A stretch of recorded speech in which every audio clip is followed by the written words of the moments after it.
Good afternoon and welcome to the first YouTube video on this channel, actually, the first video overall, but also the first video in our new series where we'll be developing a serverless Android application using Huawei's AppGallery Connect services for all the serverless functionality that we need. So before we get on with the video, I wanted to just stop and talk about serverless for a minute. Some of you might be asking, well, what is serverless? Why would I want a serverless application? And what has it got to do with Huawei? Well, serverless application, I think the easiest way to think about it would be if you think about cloud computing. You're taking the hardware requirements away from the situation. You're allowing a company to worry about managing the hardware, and they're just providing you with some sort of virtual machine or virtual hardware where you can then write your software, install the programs that you want, and generally do whatever it is that you might want to do in that environment. But you don't have to worry about things like data redundancy. You don't have to worry about backup power. You're not physically managing that hardware at all. That is someone else's job. So if that's cloud computing, we'd look at serverless computing as the next step from that. So not only are you not worrying about the hardware, but you're not actually worrying about the software either. So that's taking away the responsibilities of things like security and maintenance and software updates and building the software stack, making sure everything works together. You're allowing a company to deal with all that stuff, and basically that company will in return provide you with some sort of SDK or API to use that software, to use that functionality and that computing power. That way, all you have to worry about is actually your front end and writing your application. In our instance, it will be an Android application, but serverless could be used in many different situations. So I guess the next question is, okay, well, we know what serverless computing is to an extent. Why would I want to use that? Why is that better than more traditional methods, either cloud computing or even having your own physical server sitting somewhere? Well, I think it really depends on your situation and the project that you're working on. There are plenty of cases where, having full control over everything is a much better solution. But specifically where serverless comes into its own, really, is when you're looking at either needing to get something done very quickly, or you have quite restrained resources. So for one example, you're prototyping a new project. You don't know if this project is actually going to work. You're not sure it's going to be viable. You kind of just want to put something together to be able to test it. In those situations, you really do not want to have to worry about setting up a server, creating a stack, doing some basic security configs, and all that sort of maintenance that comes with it. You would much rather just create an app. So in those situations, that's where serverless can come in to be very handy, because that's literally what you do. You consume a company's API, and you've got access to that computing power. You've got access to that service. That's one good example. Another good example might be in a situation where you've got very limited, like I said, very limited resource. So perhaps you're a very small team. Maybe you're only one person. Maybe you're a small team of developers and there isn't anyone in particular that has backend knowledge or DevOps knowledge. In those circumstances, it can actually be, take a long time to hire someone, train someone, and set it up. And again, if you're a small startup, you don't necessarily want that additional overhead. So serverless opens up that functionality very quickly, relatively cheaply, and can make a lot of sense. My third example would be if you've got very basic server requirements. Maybe your Android app literally just wants to be able to save some users' settings so that they can get those settings back later if they had uninstalled the app and reinstalled it, or even if they've got your app installed on multiple devices and they want to be able to share those settings. Something like that, where really you just need access to a database, a very simple API, you just want to be able to get the information. Again, that's where serverless can really come into its own, because you'll find that actually your requirement is very simple, but the work to set up the environment to be able to do your requirement is quite a lot. And it can leave you open to all sorts of issues with security and that sort of side of things. So finally, that comes on to what would we do with Huawei, why Huawei, and what is the AppGallery Connect services. So the AppGallery Connect is a platform of services that do serverless functionality. You can have access to cloud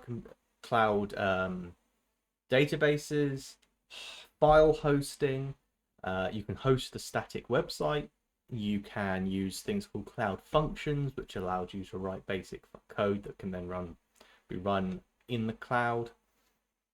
And then there's other services as well, like authentication, cloud debugging, cloud testing, and all these kind of things that come together into a suite of tools that mean you basically got everything you could need to set up an Android application with a backend without having to write a backend. So that's what we're going to be using in this series. They also offer a very good free tier on all the services. So in terms of getting started today and prototyping, you can do that free of charge. So that helps as well. It's also worth mentioning that a lot of these services that Huawei offer are not Android specific. They're not Android exclusive. A lot of these services do also work with iOS, with cross-platform frameworks like Cordova or React Native. And some of them also have web support as well. So in the documentation, which we'll see later, every service sort of outlines what platforms it does support. So while we will be focusing on Android in this series, this might be useful for other mobile developers who just want to learn more about the Huawei services and what they offer. Today's main focus, we're going to be setting up the project. We're going to be starting with a fresh Android project, and we're going to be going through everything on how you set up to use Huawei services. And then more specifically, we're going to look at the authentication service, which will allow us to authenticate a user in some way. And so we will know that the person logging in is who they say they are. In the fullness of time and the completion of this project, the idea is we'll basically have a Twitter clone, and we're going to call it Barker because I have dogs and why not. But it will be a full Twitter clone that utilizes serverless for its backend. And that's the plan. So without further ado, let's get into it. A Android project that's brand new. I've literally just created it.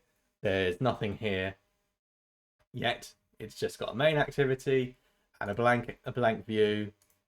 We all know what this looks like when you start up a new project in Android Studio. Also got, if I actually unlock my phone, we've also got my phone visible in the top above me, basically. And that's an actual Huawei phone. That's the P40. We'll be looking through, and obviously this is the main view that we'll be using, where we write some code.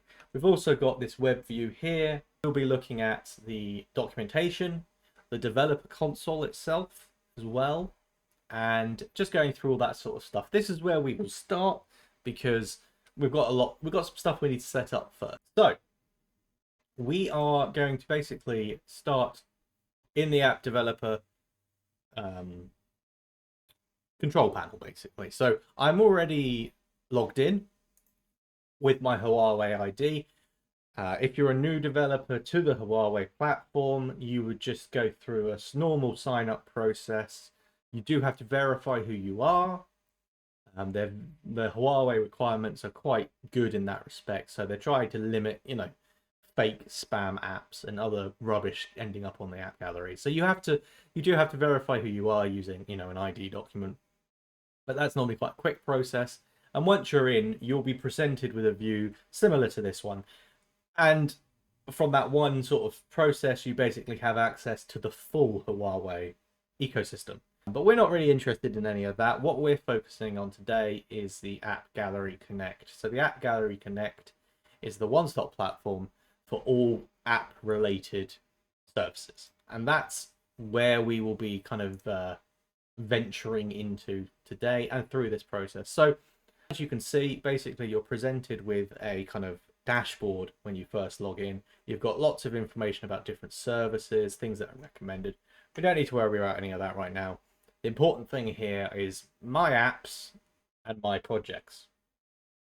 So we're going to use, so my apps are, as you might be able to guess, your applications that you've uploaded into the service or registered with the service. So those aren't necessarily the apps that are on the app gallery, but they are apps that are using the AppGallery Connect services. And those apps can be sorted into projects, which is where we'll first look at. So projects are basically just a way to group apps.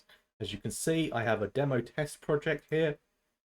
And within that, I have a number of apps basically that are going to be using this project. And the reason why we do this is it allows you to share configurations between apps. So you only have to configure your services per project, not per app. So we're going to go into here, and we're going to add a new app to our project. And this is where you can see that obviously there's lots of different app types that can be supported. It can be Android, it can be iOS, it can be web, quick app, Harmony OS. You can then select which type of screen you're using, because you can build applications for large screens as well. So here we're going to put in the details of our app, and we're going to call it Barker. And I'm just going to grab the package ID, because we're going to add that in there. And then we're going to select category. So apps are either an app or they're a game. In our situation, they are an app. And the default language, which will be English UK, because if you haven't already figured, I am in the UK. And so that makes sense. So we've created this new app, and right away we're taken into a how-to guide basically on how we use this. Now that we've set this up, how do we integrate the services into our project? The first step is quite simple. You basically download this file, and then as this kind of suggests, we go into our project and we copy that file into the project. So let's do that now. Now going to drag that file. You can't actually see it on the screen record, but that's fine. I'm just going to drag that file onto my root folder and do that.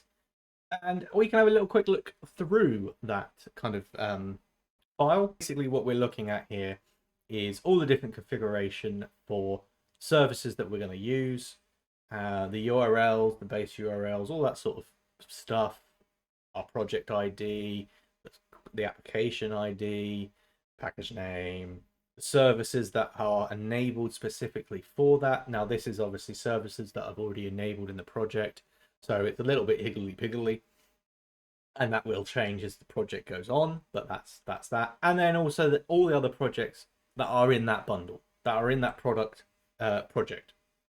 So it's quite simple. The main things being defining as well what region we are storing data in, what region we want Huawei to store data in. So Huawei have data centers all over the world. They have within Europe, their data centers are located in Germany. So because that's our closest data center and the easiest as a legal entity to operate with, and all that sort of fun stuff. If you're in the EU or the UK, use Germany. They also have data centers in China, Singapore, There's a few others. There's Russia, and there's a few others as well. So you would basically use whichever one is suitable for you. Back into the project. So we've done that now. Set up our services JSON file, and we're now going to go through and basically this basically explains all the things that you need to set up. Do know what services we're going to use. Ours is going to look a little bit different, so we'll go through it now and do that. But once you've done that, there you go. You're now into the kind of the main view for that app within that project, where you can then start looking at all the different services that are on offer. Which, like I said, there's a lot of things going on here. There's a lot of stuff that's given to us. So back into the sort of application now. We'll get our configuration files set up. So we'll start here, and then we'll go down into the app itself. So one of the main things, obviously, first is defining our new repository. So we are going to live in here, and that's going to be the URL, which let's just grab it. Basically, developer.huawei.com/repo. So there we go, and that's you know where all these different SDKs and everything else are going to live in, which makes sense. We're also going to create the dependency on the class path for the AppGallery Connect project. So this is this is the main base core project, if you will, that everything else has to hook into. So we'll do that, and again for all projects we'll also add in our new Maven URL. So that should now be everything we need there. So we'll just sync that so it can download everything. Over in our apps Gradle file, we are going to set up a new plugin, which is again Huawei, as you might have guessed, AppGallery Connect. Yeah, I've said that enough times you'll get bored of it soon. The minimal SDK, we are going to move that up to 17. That is just what the minimum SDK value is for the AppGallery Connect project. And finally, we are going to implement two different AppGallery Connect dependencies. So we've got the core dependency, which if you're going to use any of the AppGallery Connect services, you've got to include this. You just have to. But the one basically the one that we're actually going to be using today and looking at in more detail is obviously the auth services. So that's what that looks like. And basically in the documentation it will list, you know, which dependencies you need to implement for which services and all that sort of fun stuff. So it's all there. It's all in the documents, which we will go through in a minute.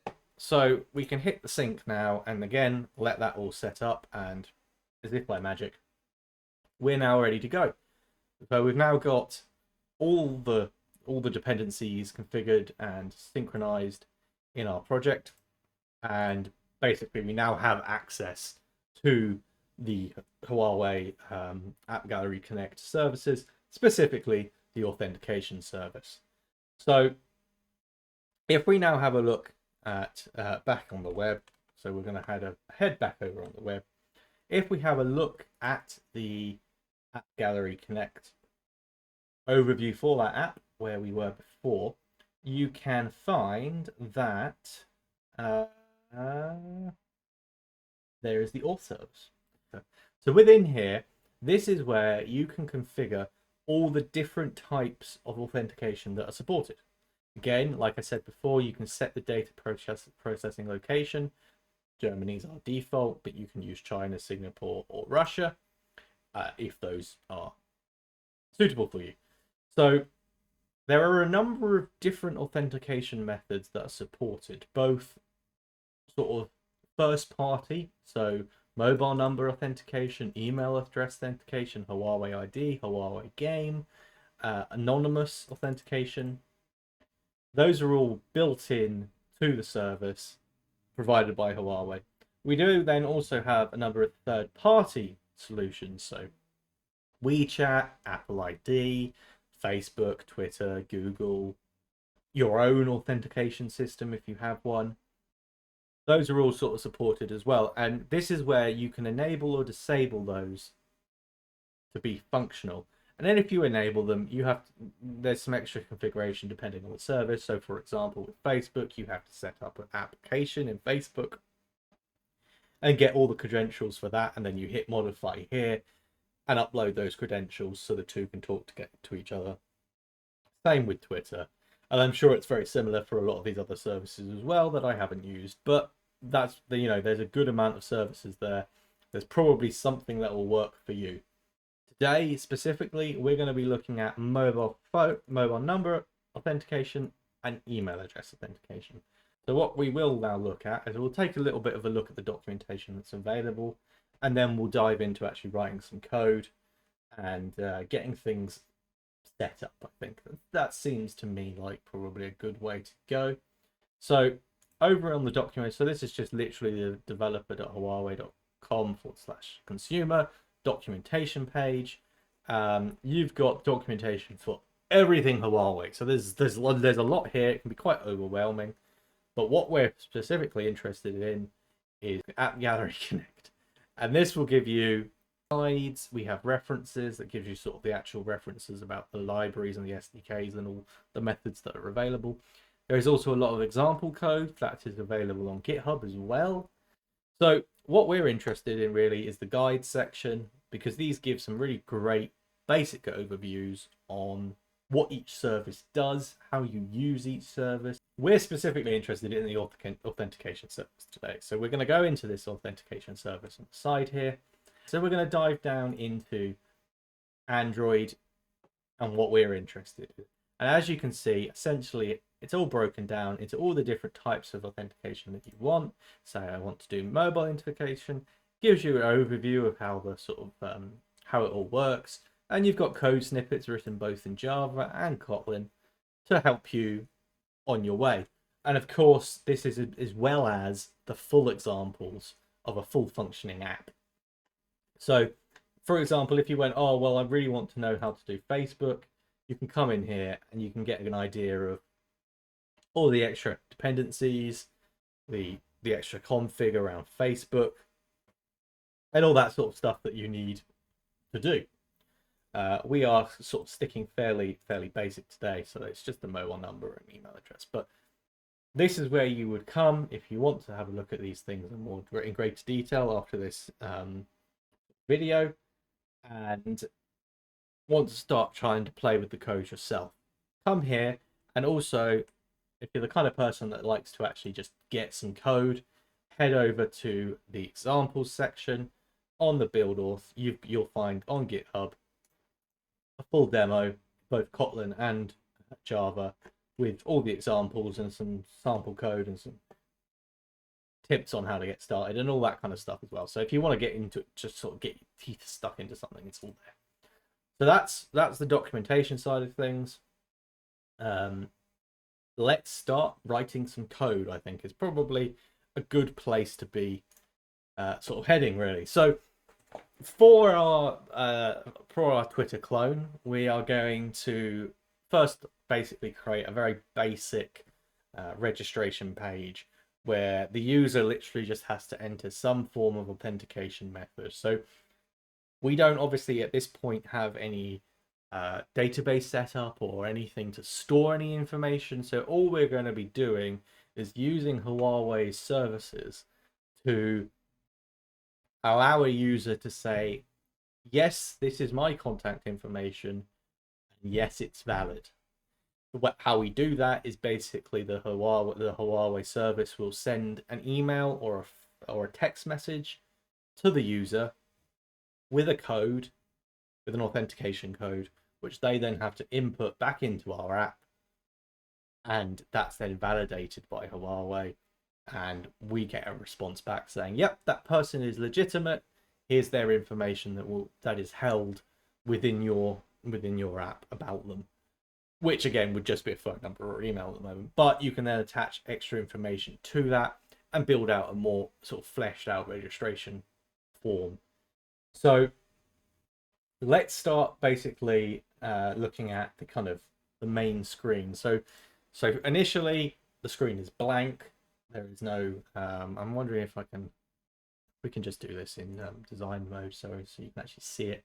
So initially we've got no view, nothing's interesting. So we're going to go with a very, like I said, very basic layout. There's nothing really special about this. If you're looking for a design tutorial or something along those lines, you've come to the wrong place. I am not a UI expert, and that will become painfully obvious very quickly. What we will do, we'll make it a little bit fancy. We'll get our app logo, which was kindly designed by my lovely wife, and we'll pop that at the top for now. It's a thing, it exists, and all we need right now, because let's start by just literally having this button here, and that's going to be register, because we don't currently have they haven't registered yet, so there's no need for a login system. So we're definitely going to start with registration, firing that in, so we have at least got a button that does something. So here we go. We will do that, and we will call it register. And then down in here, we will make that equal something. We'll find the ID for that button. We've created our register button. Now, at this point, we are going to want to be able to go to a different activity, a register activity. So before we go any further, let's actually create that. So we're going to go and we're going to create an empty activity. We're going to call it register activity. Again, we're using Java for this purpose, and that's all now set up. Again, blank activity, blank everything, blankety blank. So in register, we can now, using the register button rather, so we can now set a on-click listener, which will be a new on-click listener, and from that, we will start activity with a new intent, and that intent will be main activity like this, and we are starting the register class. So there we go. So right now we've now got a button that when we click it takes us to a blank page. Still not particularly useful, but it's a start. It's a start in the right direction. So next really would be, let's add something to our activity, our register activity, and so that'll be basically, let's start with a simple layout again. If we ain't winning any prizes here for innovative UI, and we're gonna take our app logo over because I really like it. We're gonna put that in there, and then we are going to use another view below that so that we can start getting some 100 dp. Is that gonna, yeah, so we can start getting some input fields. So here we are going to start with we'll use email. We'll put email first. It doesn't really matter, does it? So, but we'll do email. We'll just call it email, and then we want to use the email edit text, and that's already going to have a fairly reasonable name, and it's kind of pre-configured just for us, really. So that's great. And then we'll have another horizontal view there, and again that will be about dp. And again, we'll have text view, and we'll call that phone number because we're nice and original.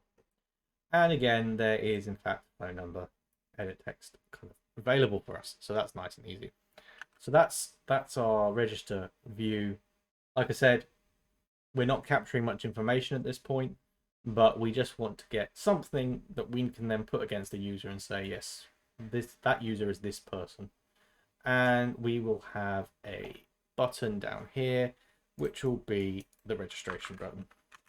We've now got a very basic UI, and again, if we run the app, go to register, we now come through to our very amazing UI. Cool, but of course it doesn't do anything right now. You can put stuff in it, but it doesn't do anything.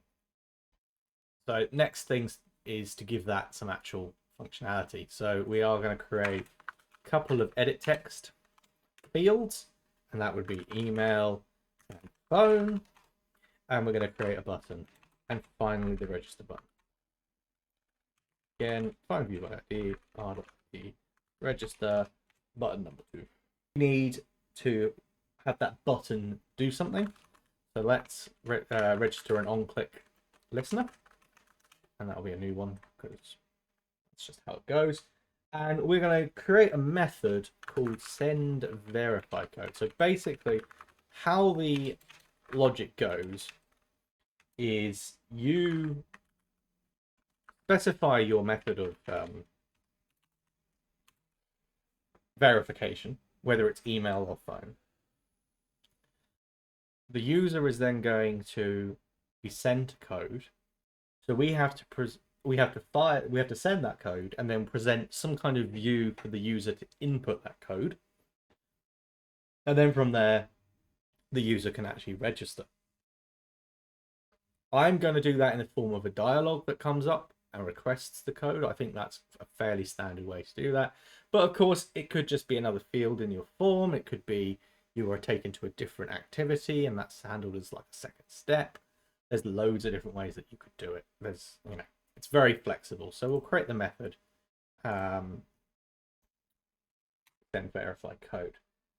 Okay, and so how this basically works is, let's start by getting the detail from our edit text fields to see what the person has entered.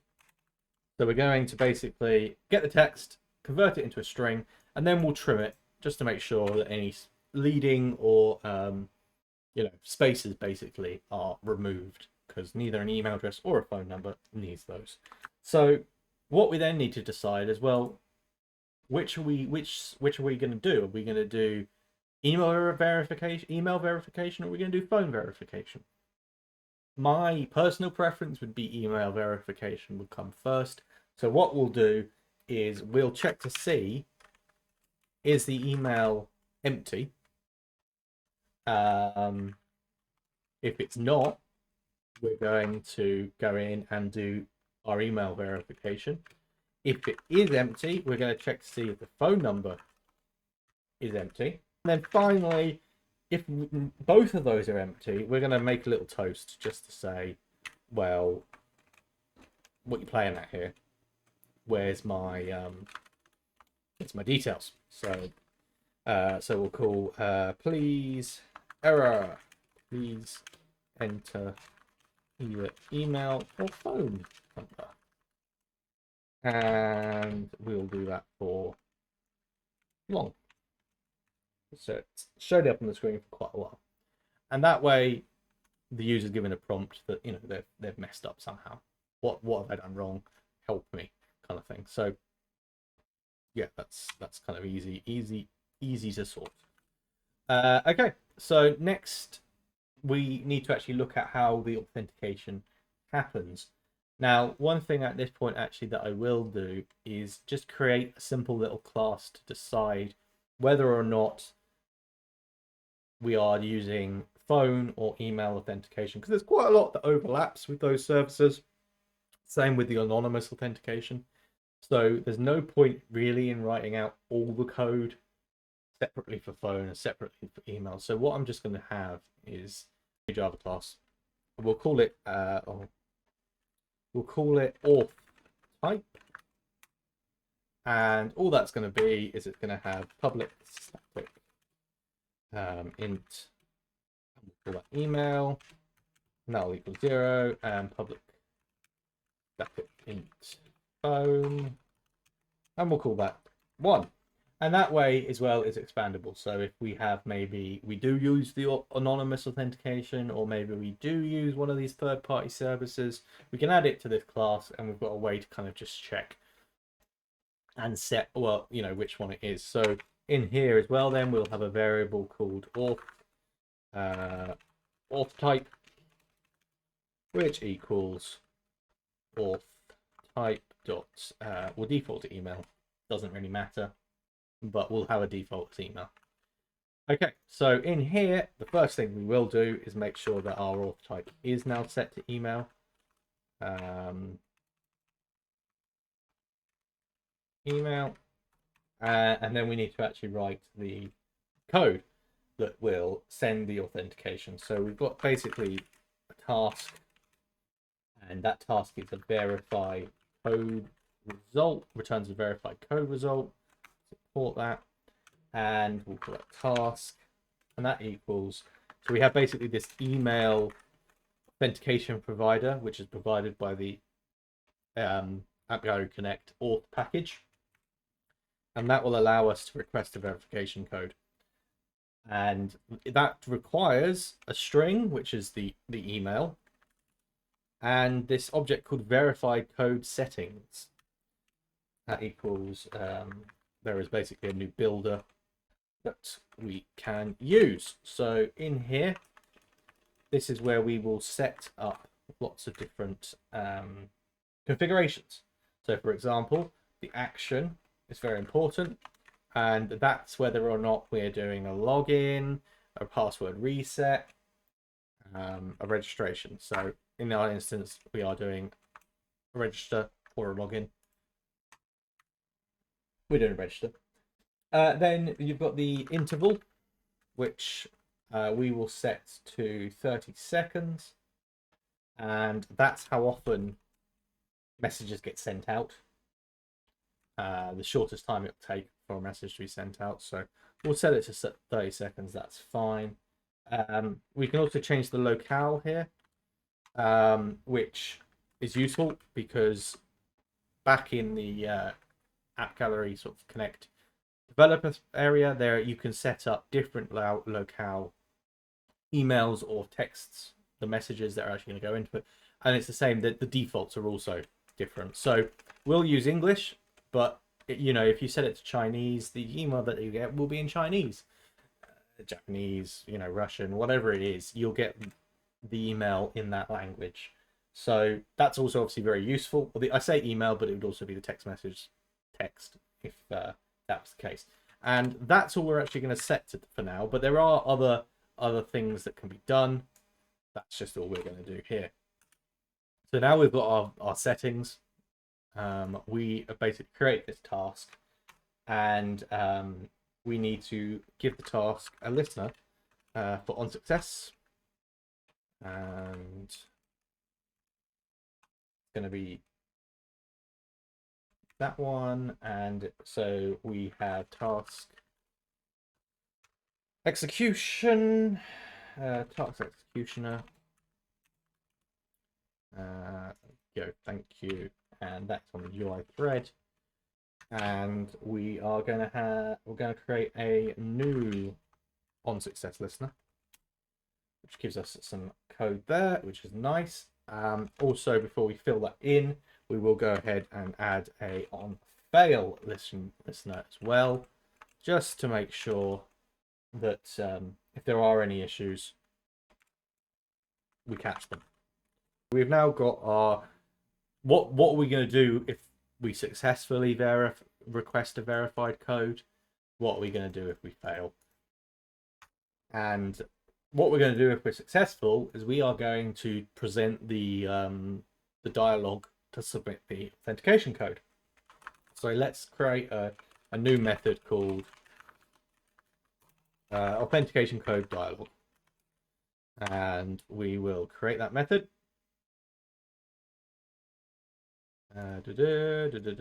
Like so, and in the failure, because we already are kind of doing that, we'll probably just send a toast out just saying error.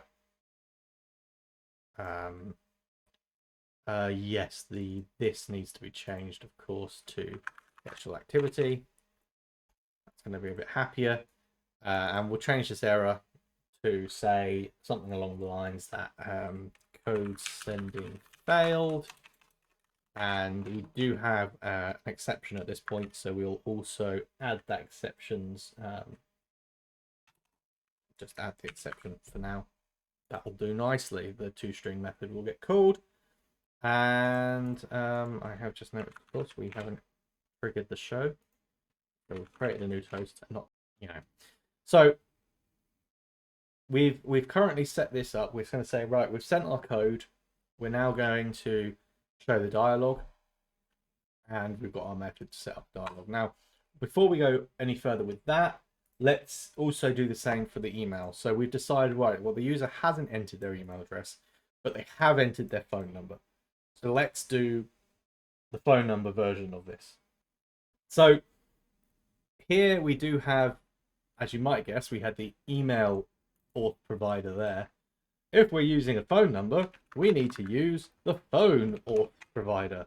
Crazy, I know. You just wouldn't have seen that one coming.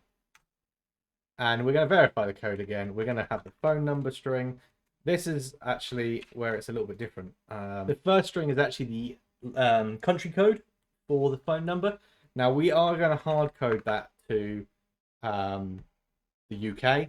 You would obviously have in your app a picker, some other view element next to your phone number where the user could select their country code. So we'll stick with the UK for now, which is just 44. And then we need the phone number. And then we need the settings again. We are reusing those.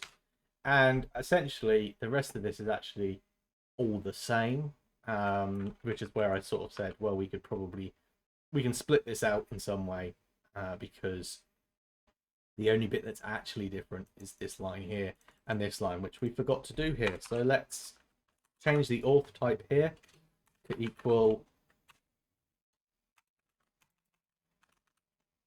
thank you, phone number.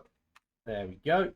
And that is basically that side of it done. So again, we're going to send an authentication code. As long as it was successfully sent, we'll go to the dialog to request that code back. Otherwise, we'll show a toast with a message.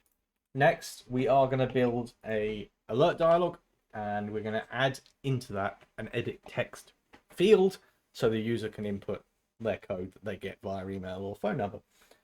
So it's quite a straightforward edit dialog. Again, you may well have had sort of seen similar in the past, and it's new alert builder, and we need to give it some context. So context is this activity because that's where we want to display it. We're going to create a final edit text field. We'll call that auth code field, and that's going to be a new you may have guessed it, a new edit text. So we'll say something along the lines of enter your auth code below. We can also give it a title, and that will be something along the lines of authentication code, maybe. Like I said, not here for the UI. And the alert dialog also has a view attached to it, so we can set that view to be our field, and that way it will display the actual edit text field for the user. So again, so the next thing to need to do is, well, what do we do when they've entered the text? Well, we need them to be able to press a button to say yes, authenticate, or probably also have a cancel button in case they've gone, oh no, actually I wanted to use my phone number, I didn't want to use my email, please let's go back and start again. So let's use the positive button to be to mean authenticate, and we can call that, maybe we'll call that register, because at this point that's when they're actually going to be able to trigger the register. And we need to create a dialog on click listener like so. All fancy. And in here, well, what we're going to do, so we are going to be, we need to get the authentication code from the edit text. So we just do string auth code. Cool. So that's so we've now got the auth code. So what we'll now do is we'll have a separate method called register, which we pass through the auth code into, and that's where we're actually going to do the sort of logic, because they've now, so by this point we have what they've entered as the auth code. We don't know that that's the right code, but we're going to use it in a minute and say, yeah, yes, that's right, or no, it's not. Okay, so let's also create the negative button. So set negative. We'll call that cancel, and that will also have a new dialog interface, and that'll probably just have, let's just create another toast as we're kind of going along those lines, and just say, look, you've cancelled it. Are you aware that you've done this? Is that all right? Register activity context, and we just put so that way they get some feedback that they have pressed that button. It's done. Next, we are going to look at what we actually need to do to register. So now we're in here, we can actually take our information and do something with it. We're going to get the email address and phone number again.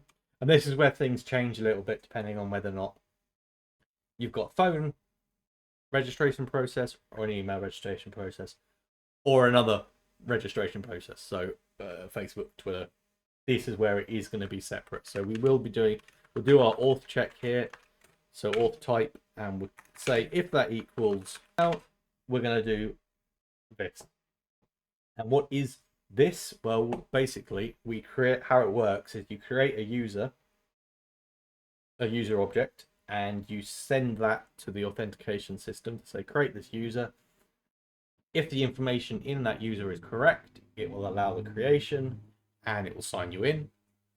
If it's not correct, it'll error and it'll give you the reason for error. So basically, if the user enters the wrong code, or it's timed out, or whatever it could be, that's what will happen there. So we'll create this email user.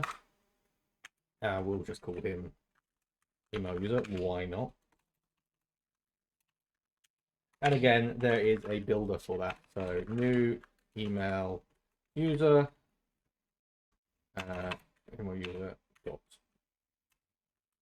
builder, and off the back of that, so we can set its email address, surprisingly, and we'll do that with that. We can set the verified code, which we've been passed through. Anyway, so we then want to go into the auth, and we're going to get an instance of that, and we are going to create the user using the email user. So email user, and we're then going to add a on success go, and what you'll see is we have this sign-in result that we've been given. So the sign-in result is the object that you'll get back if it's successful, and that basically includes all the details about the user. So in our successful message, because again we're not doing anything yet with this information, we've verified that they've logged in, they are who they say they are, that's great, but we're not actually going to then take that and really do anything else with it. So at this point, all we're going to do is use our favorite toast, and we're going to just make it clear to the user that, yeah, you did log in, congrats, you are who you say you are.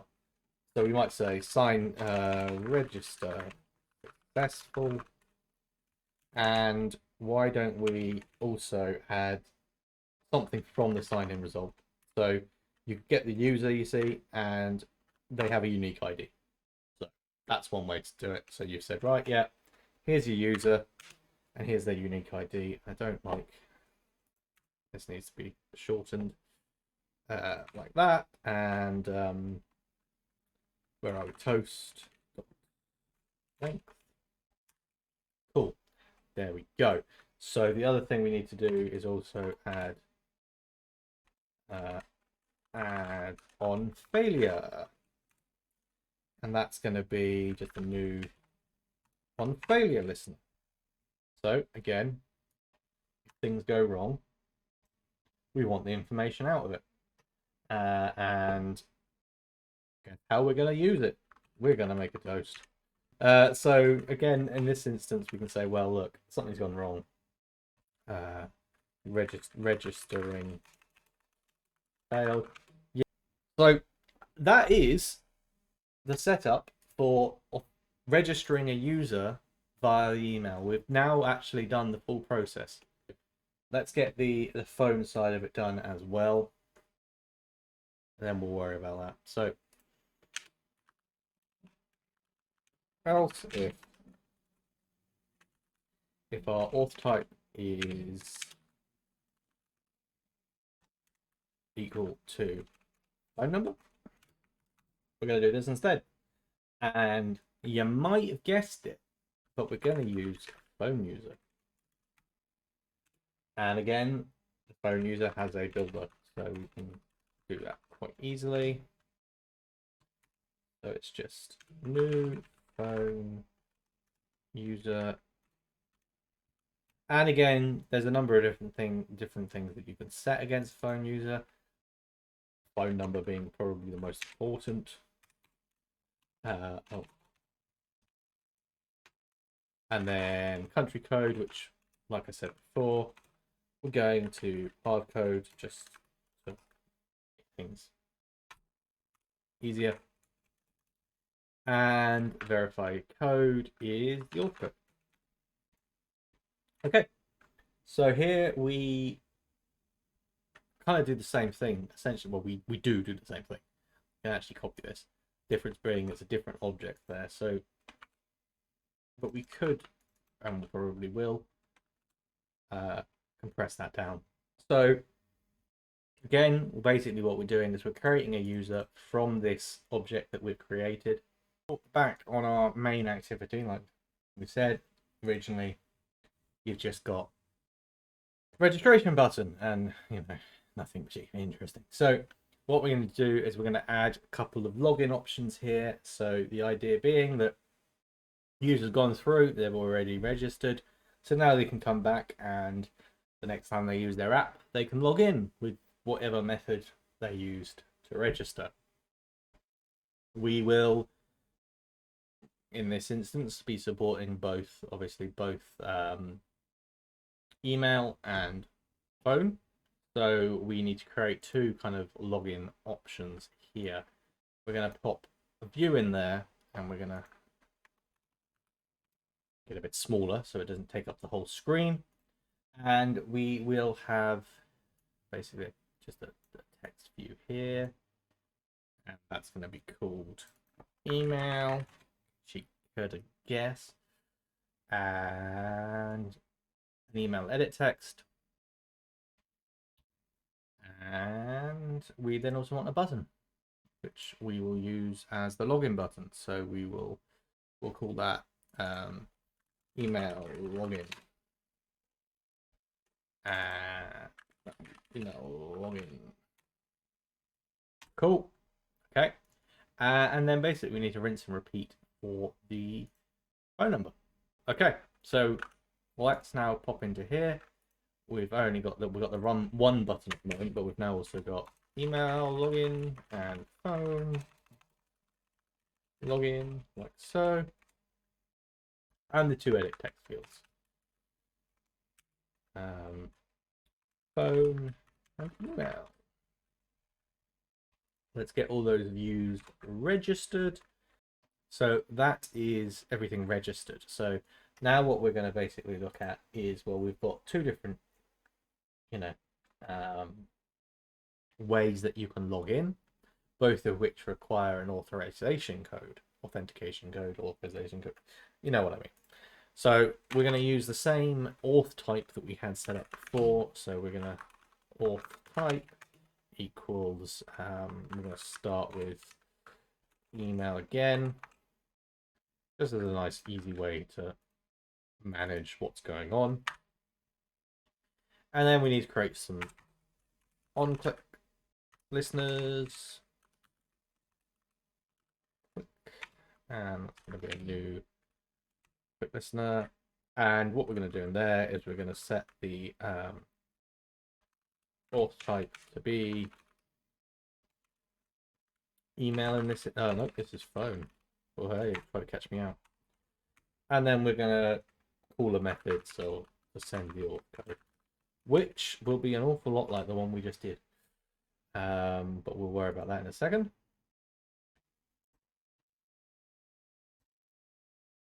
And go.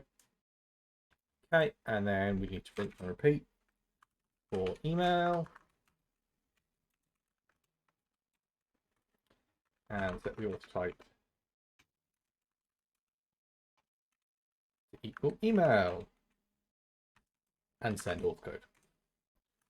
So if we grab the send auth code from previous activity, one thing that you might have noticed when we had, and we call it verified code here. So let's, for the sake of consistency, let's do that like that. We've got the same functionality here basically, and that's correct. The only difference being we've decided explicitly which method we're going to of authentication we're going to do depending on the button press. But everything else is the same. We are just sending an authentication code into the void. Well, no, hopefully not. Hopefully to the person's device, and hoping that they get it and we can do something with that. So we will copy this over for now, and that's kind of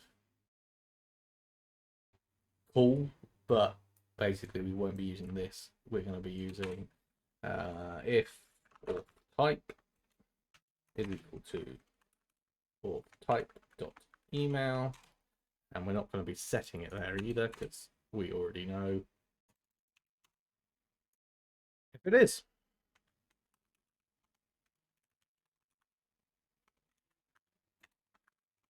Like so. And then we can keep that error in there just in case for somehow it wasn't the case, although we've got default value, so it's never going to be the case. But, you know, it's good to have those edge cases covered. Need to change the activity that is where this is going to be called, otherwise that's never going to show. And there we go. So again, the next step basically is we have to have that alert, and then we do something slightly different at that point. So we can copy the auth code dialog. That's fine, and it's here. So we can copy that into here, and that's all kind of cool. We're going to obviously rename that to login, and we need to use the main activity. Here is where things are a little bit different. So here we've said, well, we've got the authentication code, but we're not looking to create a user anymore. We're looking to get a user. So how do we do that? Well, we have this thing called AppGallery Connect auth credentials. That one. And we can create credentials, which is that's just an interface basically. And there's a couple of different types of auth credentials. You may guess, yes, there is a phone one and there is an email one. So we'll create the object there, and we will check depending on the type.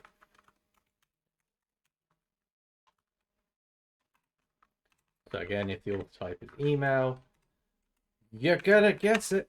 Oh, you're gonna guess it. We're gonna set the credentials using the email auth provider, and credentials with verification code. So you would use that other method if you were going down the password route, and therefore you would have skipped a step because you wouldn't have to send the code back to the user. So it's the second option for authentication there. And essentially we are looking at we get the email address. So It's just, yeah, get text, push text.toString, trim it. Well, you never know. And then the second option is password. So if you are still sending a password through, but that can be null, that is optional. And finally, it's the auth code, which is passed through there. I really kind of not a fan of that. Do that for now. And then rinse and repeat. So else if auth type is equal to phone. What is that? Other than a typo. We're going to do that. And we're going to create the credentials again. And they're going to equal a phone auth provider. And we'll use the verification code again. So again, we need, this time we need the area code first, the details on the phone number from the edit text, and then the monitor's wobbling quite so much, sorry about that, toString, and then trim it, because you never know. And again, don't really like where this is going, but null, password, and then the auth code. Let's move these onto their own line, like so, like so. Cool. And then either way, whatever we've created as the credentials, we're then going to pass through another method. So we're going to call that method sign in, because that makes sense, and we're going to pass the credentials along with it. And let's create that method. Cool. So in the sign in method, it's quite simple. We've got our authorization credentials now. So basically we have to try and get the sign in object back. So we use the generic connect auth class. We get an instance, and we will call the sign in method on that. And that needs the credentials basically. So that's why we can do that. And then we have the on success listener again. And that's going to just be a new on success listener. And again, we've got what happens when it's successful. We have the sign in result, which will include the user's information. And we can also add a non-failure just for confirmation's sake, really. And we will add a nice little failure message in there as well. So I don't know, something like toast, and that is in the main activity. And we will call that something along the lines of sign in has failed, and there is an error there, so let's give it a go. And oops, length, there we go. So, and then on the success, well, at this point basically the user has verified and said, yeah, these are my details, and the system's come back and said, yeah, those are in fact your details, and you have access granted. So here for now we will use another toast just to confirm its existence, really. And we would then obviously do something with that. So so you probably save the object and get the user's information, that kind of thing. Sign successful, and let's have something from there. So sign in result, got get user, get the ID of the user, post it on. Bada bing, bada boom. So yes, that's it really. So the login side is really very straightforward, especially if you didn't want to use this authentication text message and you wanted to use the password, you'd literally just come in and you can create the do the credential verify with password and pass that into your into the sign in method, and you then either get your successful user back or you won't.